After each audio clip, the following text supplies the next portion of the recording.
Hi there, Pegiption. I don't know how your name is pronounced, I'm sorry. It's Spike from ThePaganVlogs, and I wanted to do a video response to you. Actually my first video response, or my second video altogether on this channel. Because, first of all, I just wanted to say, if you like using the 99 names of Allah for, sort of magical purposes, or, sort of incorporating it into your eclectic path, I don't really think that you should have to worry about offending people, especially not to the degree of where it's like, that's your personal spirituality. And I wanted to start off by saying, if someone has a problem with your personal spirituality and the way you look at things, you know, it, there's a point where it's just like, it's their problem, not yours. Whether they're a Wiccan who's offended that you could even think to include anything about Islam into your spirituality, or a Muslim who is offended that you could use Islam in your spirituality when you are a Wiccan. I think that in either case, someone can disagree all they want, but it's kind of their own fault if they're offended, because that's your spirituality and that's the way that you let the divine speak to you. And so I think that anyone who takes issue with that is someone who's not willing to accept the fact that other people's spiritual paths might be different than their own, and the way that other people look at the same things and the same concepts might be different than the way they choose to look at it. So, frankly, I think that, anyone who's smart knows that you are coming from a place of a good heart, a place of truth, a place of spirit, a place of learning, not a place of disrespect towards either Wicca or Islam. And I think that that's all that matters. And if someone's offended, that's their own choice. Um, you know, and I wanted to mention, and this leads me to want to bring up a few things on my altar that might not necessarily be considered pagan, or they might not be considered fully pagan. And I'm not talking about things that are sort of religionless, because I'm not really including the religionless things, because of course people are going to have things on their altar that don't really correlate to any specific religion, but rather things that might correlate to religions other than Islam. One of those things, and this I could also put on a necklace, but I keep this on my altar, is this. It's a Celtic cross, and yes, it does have a lot of pagan imagery on it, but it is still a Christian Celtic cross, for the most part. To me, it speaks to me in the way of paganism, in the way of the Celtics. But I think that if anything, it even still may speak to the Celtic revival in Christianity, which is, I think, what this cross is from. I'm not entirely sure, but I think it may relate to the Celtic revival in Christianity. But either way, it speaks to me as a pagan. Just the symbolism on it speaks to me as a pagan, and it speaks to me in correlation to the Celtic culture. Um, and I usually put it by my Flame of Brigitte, or Saint Brigitte in Christianity, and it just speaks to me. Another thing, and I know that some pagans work with this, either, even still, but this is technically, oftentimes would be considered Christian symbolism, is I have a angel, a little quartz angel. And I don't think that that's as far, out of the bounds of paganism as, say, a cross. But at the same time, I think that there are a lot of things that come from traditions such as Christianity, and, well, angels come from pretty much all the, or most of the monotheistic religions, but, it's often associated with, say, Christianity. But it has a space on my altar. And another thing is, this is a Buddhist symbol with the, I know what it means, but I don't exactly remember. I think it means to guard your money or guard your possessions from evil intent, or from harm.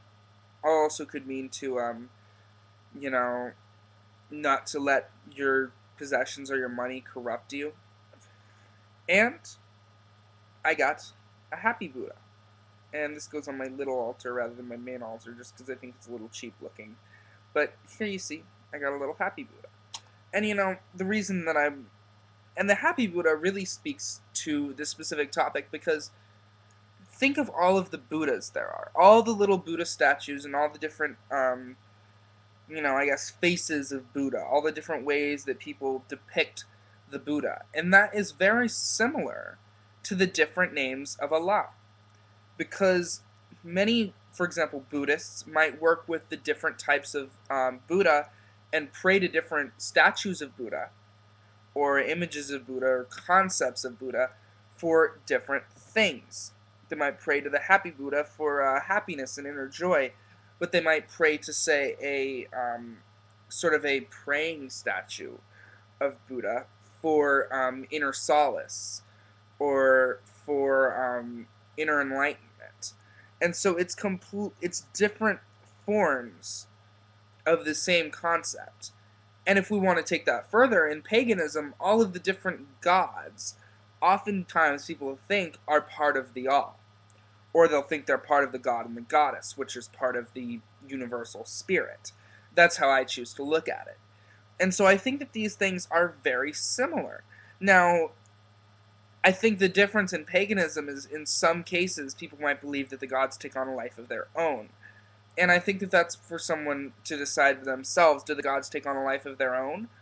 Or do the gods simply represent ideas? But the same thing could be asked about the names of Allah and the different forms of Buddha. Do they, in their own thinking, take on a life of their own? Or are they just different concepts within the all? Or both? So I just, I thought that that would be interesting to bring up. But you shouldn't apologize. You shouldn't feel bad and worry about about offending people. Again, for you, the channel you have, that is your book of shadows. That is your, spirituality. And if Islam takes a part in your spirituality, just as Christianity or Buddhism, to a degree, might in mine, even though I'm definitely not a Christian, um, then that's okay. Don't feel limited to Wicca or paganism, because if you are limited to that, then you're stopping your growth of yourself spiritually. Just the same as people who limit themselves to Christianity or Islam, and they aren't able to grow spiritually outside of that. And I think in some cases, we need to look outside of our own comfort zone or our own spirituality to allow other things to enter into that we may have never before considered. For me, working with witchcraft and eclectic paganism, I've become more open to spirituality, and even the main monotheistic religions, I've become more able to accept them. As before, when I was an atheist or even when I was a Christian Scientist, I had limited spirituality, and so I'm sort of grateful that I'm able to grow my spirituality outside of what I've known and outside of any label. And I think that especially as pagans, that's important, because paganism is freeing in that way, is that you're no longer have to limit yourself to one specific label, and you can just do what feels right to you. I think that we pagans should take it one other step and say, look, if there's something from Christianity or Buddhism or, well, Hinduism is part of paganism in my opinion, Native American, which again is also, in my opinion, sort of part of paganism. But even from Christianity, Islam, Judaism, we should be able to embrace these things and not feel bad about it.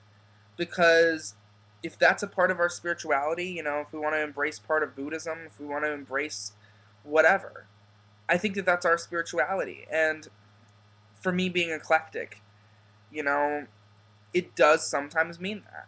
It does sometimes mean incorporating something from one of the monotheistic religions, and I think that that's okay. So, I don't know. Let me know of your thoughts. I just wanted to remind everybody, if anyone's interested in being on this channel, let me know, because this is, right now I'm the only person, but this is supposed to be a channel that is going to grow and get more people. So let me know if you have any interest in being on this channel, The Pagan Vlogs, and possibly sharing some of your knowledge or, your insight, or just talking about anything you're interested in related to paganism or related to just spirituality in general. So give me a message if you are, and that goes out to anybody. So, yeah. It's Spike with the Pagan Vlogs.